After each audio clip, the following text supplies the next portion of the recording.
Welcome back, everybody, to HODL. With me is Cristian. He's the CEO and co-founder of Liquid Loans. Absolute pleasure having you here at Entrepreneur Middle East booth. Thank you for coming.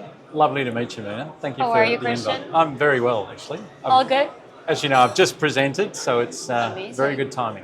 What did you present?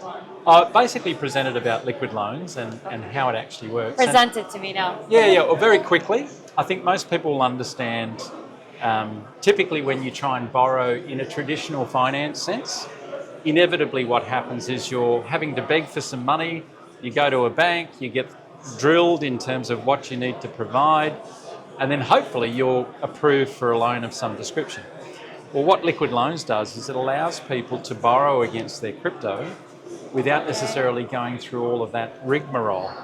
And our view of, in general, around assets that exist in crypto in general is most people presume that they need to sell them to extract value, and that's not the case. That's the last thing you want to do for really valuable crypto. Not all crypto, but valuable crypto you want to hang on to.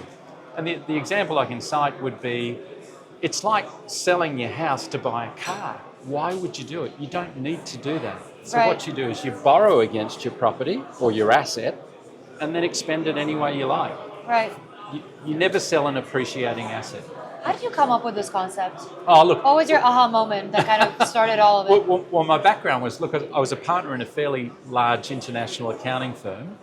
And look, cut through the chase. My father was quite unwell, and I decided to leave the practice and look after my father. This is probably 2 weeks before COVID hit. And basically decided, look, I'll work from home and I'll look after my dad and do what I need to do. But what eventually happened was I thought, look, I need to hand in my sheriff's badge. So I was no longer going to be part of the practice, and I just dedicated time with Dad, which was great because I spent a lot of time with my father. He's since passed away, but it was nice to spend that time. Yeah, it was terrible, but at the same time, it was really good because I spent so much time with Dad. But it also meant that I had a lot more time on my hands. And you kind of had time to think, okay, what is it that I want from life?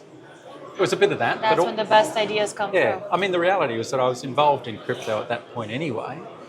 But I remember I reached out to my co-founder, Dave, and we had a chat. And I said, Dave, we can do something here that's going to be incredible that people can actually get value from. So it's just morphed from there, and it's been fantastic. It's amazing. It has been. It's been an amazing journey for us. So. What would you say is that one completely underestimated trait that every entrepreneur should have?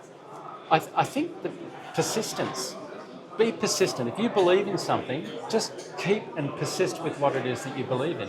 There's always going to be hurdles and ups and downs, but if you fundamentally have a strong belief in something, just persist. Keep going. Don't push through the barriers. Right. All right, I'm going to make you pick a few question cards here. Are you ready? Hopefully nothing too serious. No. All right, I'll go for that one. You're all very entrepreneurial. Read out the question. How do you handle fear of failure? There we go. That's a really good question. Well, my view is you just persist. So I never fear failure. I kind of look at it as there's going to be ups and downs regardless of what business or nature of business Sometimes you're it's in. out of your hands as well. It's completely out of your hands, so don't fear it. Just persist and push through it. And generally, there's always going to be good days and bad days. Yeah. So don't be fearful. Push through. Push through it, guys. Thank you so much, Cristian, for coming over today. Thank you so much, Pleasure Mina. speaking to you. Yeah, lovely to meet you. Thank you so much.